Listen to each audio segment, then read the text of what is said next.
Hello and good evening. Today it is Saturday, July 17th, 2021, and for the third consecutive video in a row, I will be discussing a sports team that plays in British Columbia. So for the third video in a row, I am staying in my home province by covering, this time around, the Vancouver Giants, because for the first time in a long time, the Vancouver Giants have unveiled a brand spanking new alternate uniform for the 2021-22 WHL season.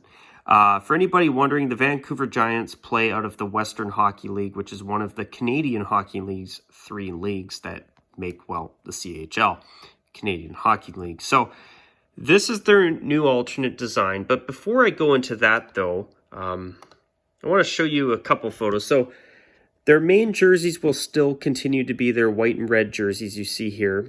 The only difference between their current ones and these ones is that these ones use the old edge collar, which I obviously much prefer over the Quick Light or the Addy Zero collars that you see in the NHL.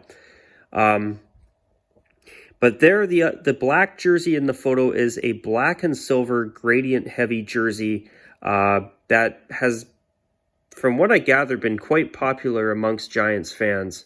And I got to be honest, I've always been a fan of that design. Let's see if I can't pull up another photo of it, a better one here. Here we go. As you can see, you have the gradient along the arms, and you have a slight gradient on the bottom where it forms a maple leaf shape right here.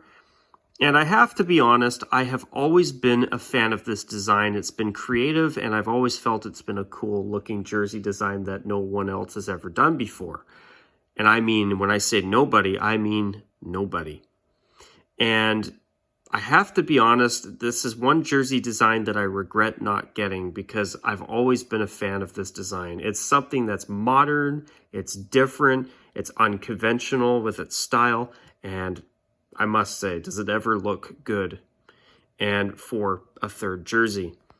So, in recent years as well, throughout the past 10 to 15 years, the Vancouver Giants have also worn this design. Now, before the CCM, or before CCM was using the edge template that Reebok had before, this design looked a lot more to the point where it was basically the Philadelphia Flyers' old late 90s, early 2000s black jersey design, where with the edge template, it looked more kind of like a hybrid between that and the Philadelphia Flyers' classic 70s home and away jerseys they've thankfully gone back to now. All right, I know I'm biased saying that, but you know what I mean. So this has been their alternate, and then in around 2011, they decided to bring that design back, which for a third jersey I've always felt was a really cool design. But now, moving back to their new third jersey, notice that it uses a new take on the head of the Vancouver Giants logo, the Lumberjack's head. So you look at his head design there, and you look at it here. It's a little bit more of a silhouette done in gold, and you even have some embroidery detailing here for his facial hair and for his toque.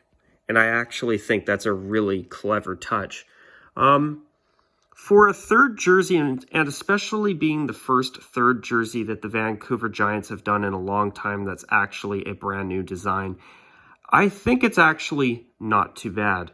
I tip my hat to Vancouver because truth is I've been wanting the Giants to try something new for quite a while now. And you know what? For a third jersey, I actually don't mind this. It's not the greatest design. It's definitely not the best third jersey in their history, in my opinion. But for something new, I actually think it's okay. But the one thing I don't like is I think there's too many gold stripes. I think this is too much of a, design-wise, copy of the Buffalo Sabres 50th anniversary jersey design. And not in a good way. I do think these two gold stripes that are touching the red stripes should probably not be there. I think it would clean up the jersey quite a bit. But besides that, with the extra striping, it's okay. But the striping is a little bit overboard in my opinion. And another thing I'm not a fan of is the quick light collar design they went with. It's too bad they couldn't have done some type of black collar with a little bit of red as an accent. The problem with the CCM quick light collars is that it sticks out like a Bad Addy Zero collar, like a sore thumb.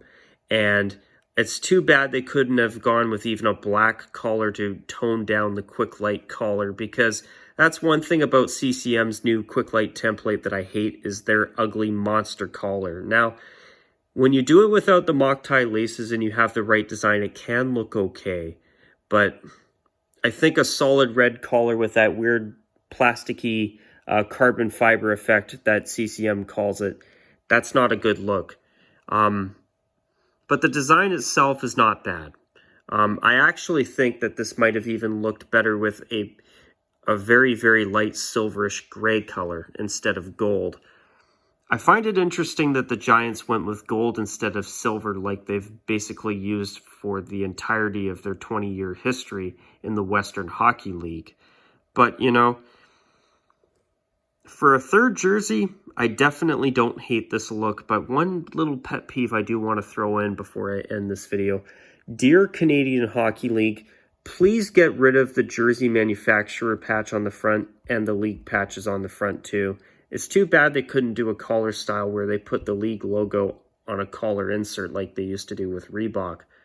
And even like what they do now with Adidas and their jerseys.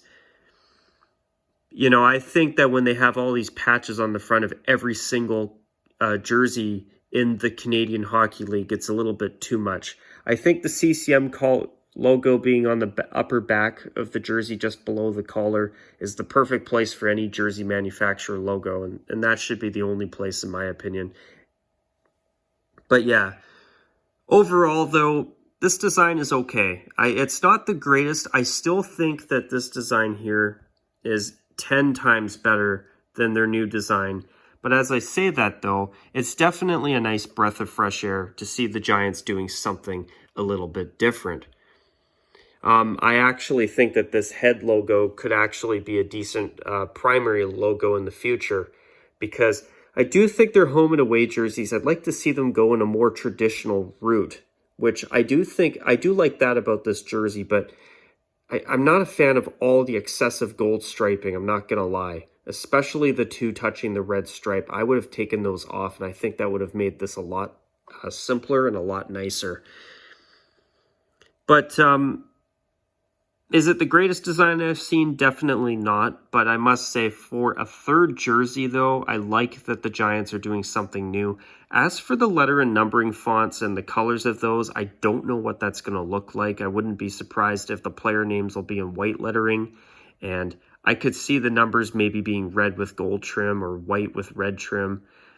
Time will tell, but I'll be curious to see what that looks like. And it's too bad that they didn't have the player here, who's Justin Sardiff, I believe is how you pronounce his name. It's too bad they didn't have a front shot and a back shot, just so we could see the letter and numbering kit on the jersey as well. But overall, though, for a third jersey and the first new third jersey design in a long time for this team, I do have to say, I do think the Vancouver Giants have created a new design that's definitely a breath of fresh air. I would have done it differently, but I must say, I'm happy that they've tried something new. And I'm honestly looking forward to being able to hopefully see this on TV at some point. I'm hoping that Rogers Sportsnet here in Canada will televise CHL games again. But that's something I'd like to see too, is I'd like to see more Canadian Hockey League games televised on TV. We just don't get enough of them. I mean, I remember growing up as a kid when my family used to have a Shaw satellite, so I used to be able to watch the WHL games they televised, and that's when Dan Russell, who was a longtime sports radio host here in Vancouver, he used to commentate a lot of those games, and it's too bad. I miss those days. That actually is a nostalgic moment for me. Just thinking about that brings me back memories of my childhood. But yeah, overall, not a bad design. But before I wrap up this video, though, there is something special I do want to do before I wrap this video up today. I want to take a moment to congratulate my longtime subscriber, fellow YouTuber and friend, Nick from Windy City Hockey. Congratulations on being a YouTuber celebrating your 3-year anniversary as a YouTuber. Congratulations for having 725 subscribers, I believe, and close to 75,000 views. You absolutely deserve it, Nick. I'm very happy for you, and I wish you nothing but the best moving forward. And I wanted to congratulate you in a video of mine, so I thought I'd take the moment to do that here tonight. So congratulations on 3 years, Nick. Hopefully Windy City Hockey is around for years to come. And if you've got any thoughts down below on what I've said about this uniform and maybe what you think of this design, let me know down below. And on that note, guys, that's going to be a wrap for this video today. I hope you enjoyed it if you stuck around. And until my next video, as always, take care. And as always, bye for now.